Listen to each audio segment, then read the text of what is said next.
Сәлем достар, біз бүгін Лондонның ортасындамыз. Бүгін шағын эксперимент өткізетін боламыз. Лондон қаласында ағылшындарға қарағанда Азиядан келген адамдар, яғни азиаттықтар фотоға жақсы түсіреді дейді. Сол қаншалықты рас, миф немесе рас екенін анықтайтын боламыз. Ендеше кеттік.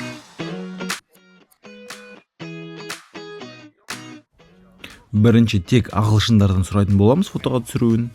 Одан кейін барып азиаттықтардан сұраймыз. Мына ағылшын джентльмені фотоға түсіруге қуана келісті. Байқағанымша фотоға әдемілеп түсіруге тырыспақ бақты. Тек қана вертикальды бағытта емес, горизонтальды бағытта да түсірді. 3 рет фотоға түсірген екен, ендеше нәтижесін көрейік.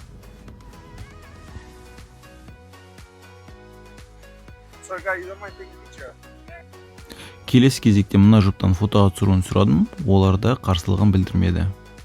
Жалпы ағылшындар ешқашан қолынды қайтармайды. Жанында күтіп тұрған адам болғандықтан ба, бұл кісі тез фотоға түсіріп, телефонды қайтарып берді. Нәтижесін көрейік. Менімше жаман емес.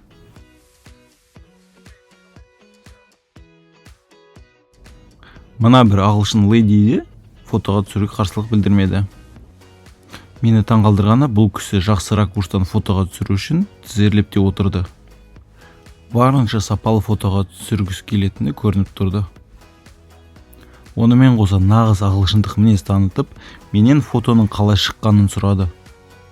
Әрине менің міндетім жақсы болса да жаман болса да фото керемет шығыпты деп айту. Сөйтсем ол кісі мені бір-ақ рет фотоға түсірген екен. Нәтижесі мынау.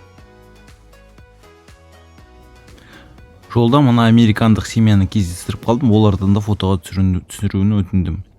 Олар да қуана келісті, алайда оларда фотоға түсіретін адам іздеп тұр екен, менен де оларды фотоға түсіруімді өтініп сұрады. Бұл кісілерді асықпай, байыппен фотоға түсіруді кірісіп кетті.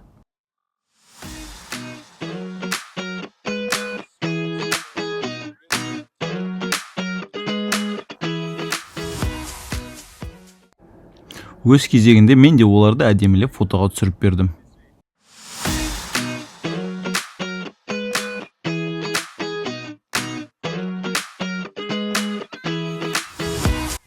Ал ендеше нәтижесін көрейік.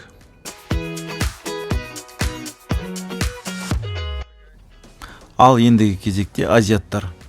Олардың фотоға түсіру шеберлігін байқап көрейік. Білуімше азиаттар ешқашан қолды қайтармайды. Сонымен фотоға түсіру процесі басталып кетті.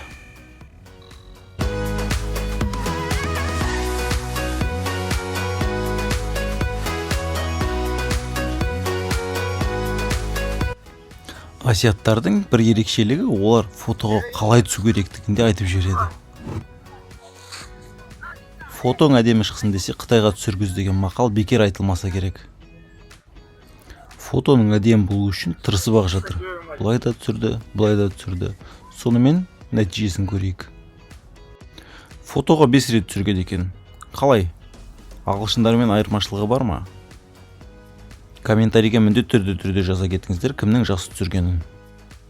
Азиат жігіттің фотоға түсіргенін байқап көрдік, енді азиат қыздың қалай фотоға түсіретінін байқайық. Бұл ханым фотоға түсіруге әбден дайындалды. Позицияны бірнеше рет ауыстырды. Фокусын өзгертті. Яғни фото тыңғылықты шығу үшін барлығын жасады деп айтуға болады. Неше рет фотоға түсіргені маған да қызық болды. Менің ойымша бір 10-15 рет фотоға түсірген сияқты болды. Сөйтсем, фотоға 2-ақ рет түсірген екен. Нәтижесі келесідей. Сіздерге ұнайды ма? Одан кейін көзім кәсіби фотокамерамен фотосессия жасап жатқан 2 азиат қызды көрдім. Осылардан бір ерекше нәтиже шығады деп ойладым. Кішкене ойланып, келісім берді.